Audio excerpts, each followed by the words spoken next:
नमस्कार बच्चों, मैं आपकी हिंदी विषय की अध्यापिका।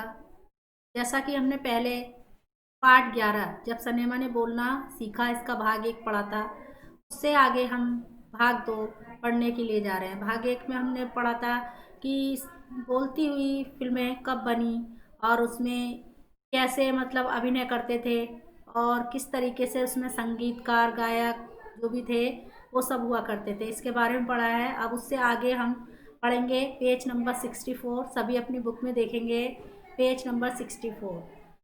नायिका जुबेदा थी, नायक थे विट्ठल। वे उस दौर के सर्वाधिक पारिश्रमिक पाने वाले स्टार थे। उनके चयन को लेकर भी एक किस्सा काफ़ी चर्चित है। विट्ठल को उर्दू बोलने में मुश्किलें आती थी।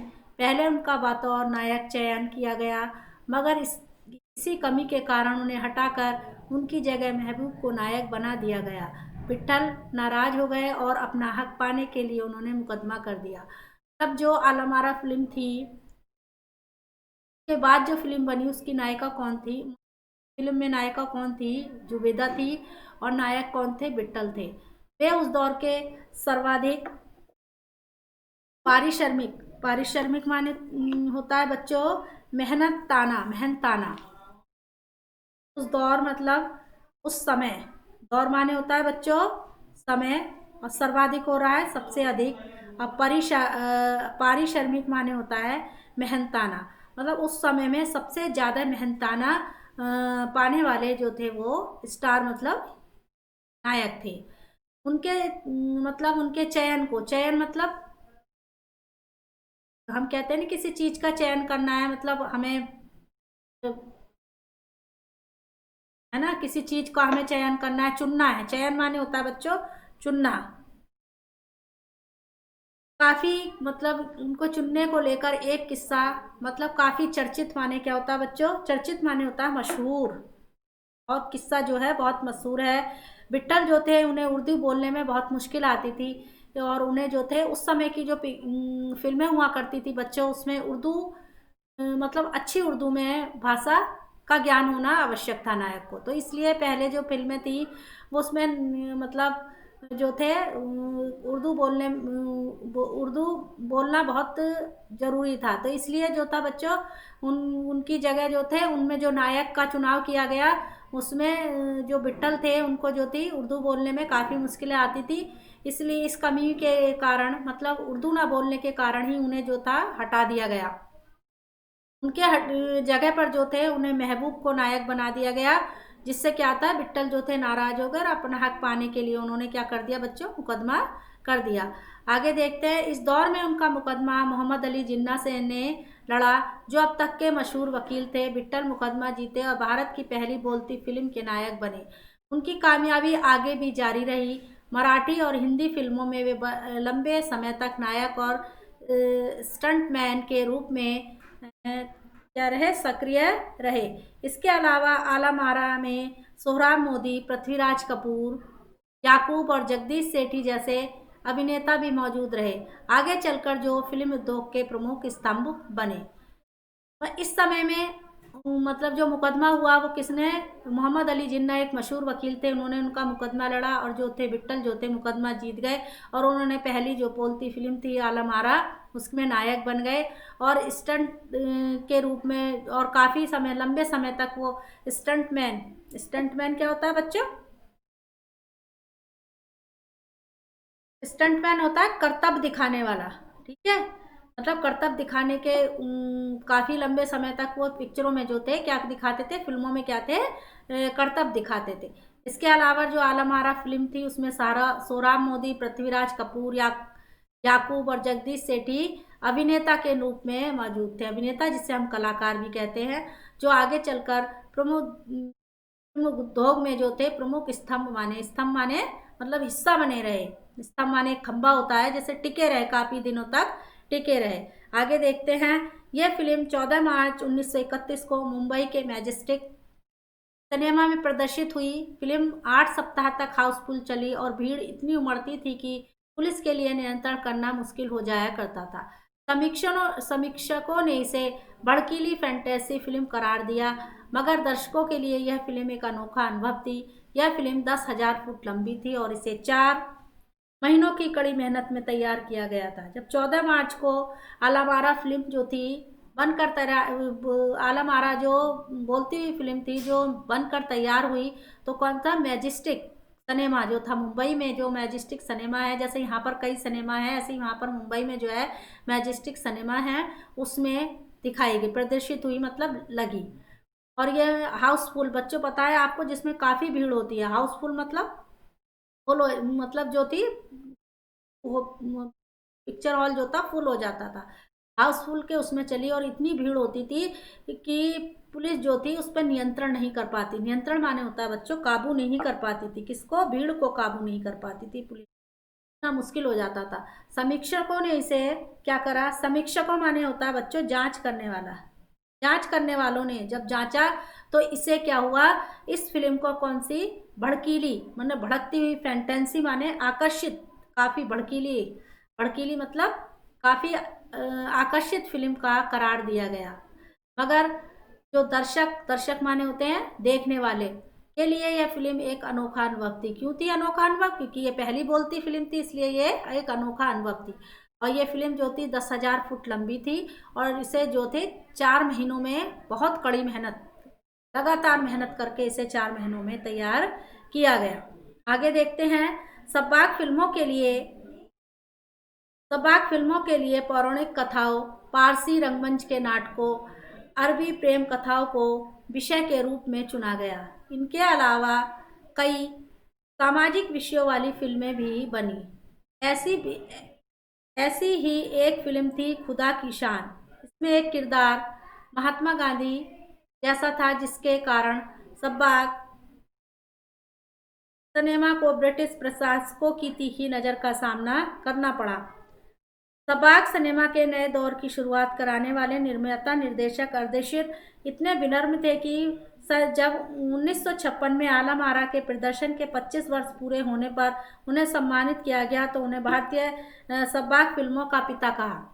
क्या हुआ?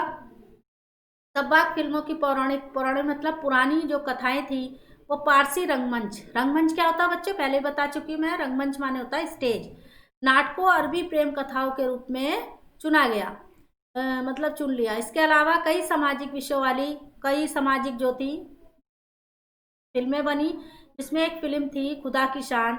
उसमें जो किरदार था महात्मा गांधी की तरह था, जो मतलब किरदार मतलब क्या होता है बच्चों? किरदार माने होता है चरित्र, जिसे हम एक्टर भी कहते हैं, जिसमें एक चरित्र जो था महात्मा गांधी का जैसा था।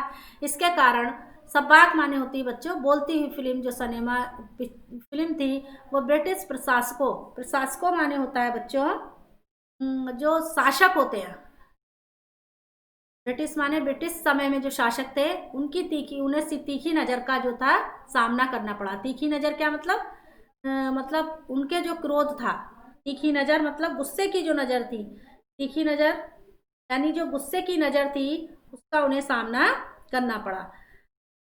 जो सब्बाक माना बोलती हुई फिल्मों के, जो बोलते हुए सिनेमा के नए दौर की शुरुआत, मतलब बोलते हुए सिनेमा को शुरुआत करने वाले जो निर्माता थे अदृश्य, वो इतने विनम्र, मतलब इतना उनका स्वभाव विनम्र था, नरम था, कि जब 1956 में आलम-आरा के प्रदर्शन को 25 साल पूरे हुए, तो उन्हें सम्मानित किया गया, और उन्हें भारतीय सब्बाक मतलब भारत की जो बोलने वाली फिल्में थी उनका पिता कहा गया। तो उन्होंने इस मौके पर कहा था, मुझे इतना बड़ा खिताब देने की ज़रूरत नहीं है, मैंने तो देश के लिए अपने हिस्से का ज़रूरी योगदान दिया। उन्होंने कहा कि मुझे इतना बड़ा खिताब, मतलब खिताब होता है बच्चों, इतनी बड़ी उपाधि देने की ज़रूरत नहीं है, कि मैंने जो था ये काम जो है किस लिए करा है, कि हमारे देश के का ये एक ज़रूरी काम था, ज़रूरी हिस्सा है ये भी एक फिल्म, तो इसलिए मैंने ये काम किया। उससे आगे देखते हैं बच्चों, पेज नंबर 65 का दूसरा पैराग्राफ। जब पहली बार सिनेमा ने बोलना सीख लिया, सिनेमा में काम करने के लिए पढ़े लिखे अभिनेताओं की ज़रूरत हुई, शुरू हुई, क्योंकि अब संवाद भी बोलने थे, सिर्फ अभिनय से काम नहीं चलने वाला था। मूक फिल्मों के दौर में तो पहलवान जैसे शरीर वाले, स्टंट करने वाले और उछल कूद करने वाले अभिनेताओं से काम चल जाया करता था। अब उन्हें संवाद बोलना था और गायन की प्रतिभा की भी कदर होने लगी थी। इसलिए आलम आरा के बाद आरंभिक संवाद दौर की फिल्मों में कई गायक अभिनेता बड़े पर्दे पर नजर आने लगे। हिंदी उर्दू भाषाओं का महत्व बढ़ा। सिनेमा में देह और तकनीकी की भाषा की जगह जन प्रचलित बोलचाल की भाषाओं का दाखला हुआ। सिनेमा ज्यादा देसी हुआ। एक तरह नई आज़ादी थी जिससे आगे चलकर हमारे दैनिक और सार्वजनिक जीवन का प्रतिबिंब फिल्मों में बेहतर होकर उभरने लगा। अब क्या था, जब पहली बार जब सिनेमा ने फिल्म ने बोलना सीखा था, पहले मतलब बिना बोलती ही फिल्में थी, और जब बोलने वाली फिल्मों की शुरुआत हुई तो इसमें क्या हुआ बच्चों, पढ़े लिखे लोगों की जरूरत पड़ने लगी। जो एक्टर हुआ करते थे, अभिनय करने वाले होते थे, अभिनेता और अभिनेत्रियां जो थी वो पढ़ी लिखी होनी आवश्यक थी, क्योंकि संवाद बोलने पड़ते थे। ठीक है ना। तो सिर्फ यहाँ अभिनय मतलब अभिनय करने से ही काम नहीं चल रहा था, क्योंकि जब बिना बोलती हुई फिल्में थी तब क्या था कि मतलब अच्छे शरीर वाले और करतब दिखाने वाले और उछल कूद करने वाले अभिनेताओं से ही काम चल जाया करता था, क्योंकि उन्हें संवाद नहीं बोलना था। अब गायन की प्रतिभा की कदर भी होने लगी, मतलब गाना भी जरूरी होने लगा। इसलिए आलम आरा के बाद जो और फिल्में, बोलती हुई फिल्में बनी, उसमें गायक अभिनेता जो थे पर्दे पर नजर आने लगे। गाने वाले भी और अभिनय करने वाले भी जो थे पर्दे पर नजर आने लगे। और हिंदी और उर्दू भाषा का भी महत्व बढ़ने लगा, क्योंकि जो संवाद बोलते थे तो हिंदी और उर्दू भाषा में बोलते थे, इसलिए हिंदी और उर्दू भाषा का भी महत्व बढ़ने लगा। सिनेमा में तकनीकी भाषा की जगह जो थी जन प्रचलित क्या होती है बच्चों, जन प्रचलित होती है लोगों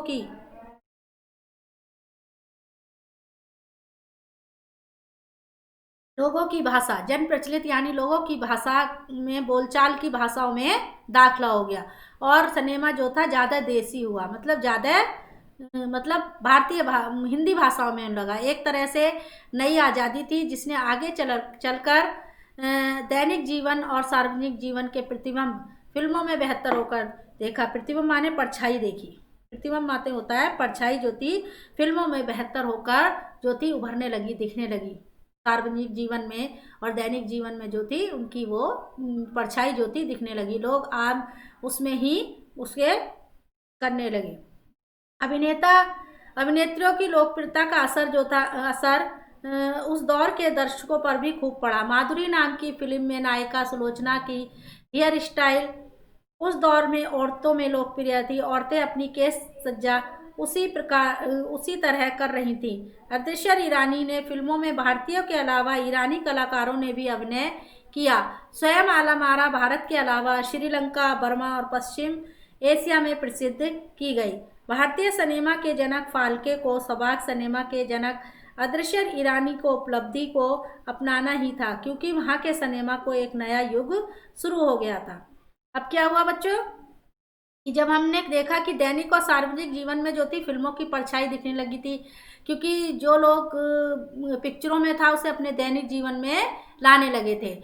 अभिनेता और अभिनेत्रियों की लोकप्रियता का मतलब लोकप्रियता क्या होता है, प्रसिद्धि। लोकप्रियता प्रसिद्धि का जो असर था उस लोग में, जो पिक्चर उस दौर के उस समय के जो दर्शक मतलब जो पिक्चर देखने वाले थे उनके जीवन में भी पड़ने लगा। माधुरी नाम की फिल्म में जो नायिका थी सुलोचना, उसकी हेयर स्टाइल माने होते हैं बालों के बनाने का तरीका। उस दौर की औरतें भी उस समय की औरतों में लोकप्रिय मतलब फेमस हो गया, जिसे कहते हैं प्रसिद्ध हो गया। यानी जो औरतें थी उस समय की, जो औरतें थी वो सुलोचना की तरह अपने बाल बनाने लगी, उसी की तरह अपने बालों को सजाने लगी। अर्देशर ईरानी जो थी उनने भारतीयों के अलावा ईरान कलाकारों ने भी अभिनय किया, मतलब काम किया उसमें ईरानी कलाकारों ने। जयमाला मारा जो थी पिक्चर थी वो श्रीलंका में, बर्मा और पश्चिम एशिया को भी पसंद की गई, वहाँ के लोगों ने भी उसे बहुत पसंद किया। भारत का जो सिनेमा था उसके जनक जो थे, जनक माने पिता जो थे फाल्के, और सबाक फिल्मों के जनक मतलब जो भारतीय सिनेमा यानी जब बोलती हुई फिल्में, बिना बोलती हुई फिल्में थी, जब के पिता कौन थे, फाल्के, और जब बोलने वाली फिल्म हो गई तो उनके जो पिता कौन थे, अदृश्य ईरानी को उपलब्धि ही अपनाना था। ठीक है, मतलब प्रसिद्धि को अपनाना था, क्योंकि वहाँ के सिनेमा का एक नया युग शुरू हो गया था, बोलती हुई फिल्मों का नया युग शुरू हो गया था। तो बच्चों ये था हमारा पाठ, जब सिनेमा ने बोलना सीखा, मतलब किस तरीके से हमारी बोलती हुई फिल्में बनी, इसमें बताया गया है। तो सभी बच्चे इस वीडियो को ध्यानपूर्वक देखेंगे और पाठ को समझेंगे। धन्यवाद।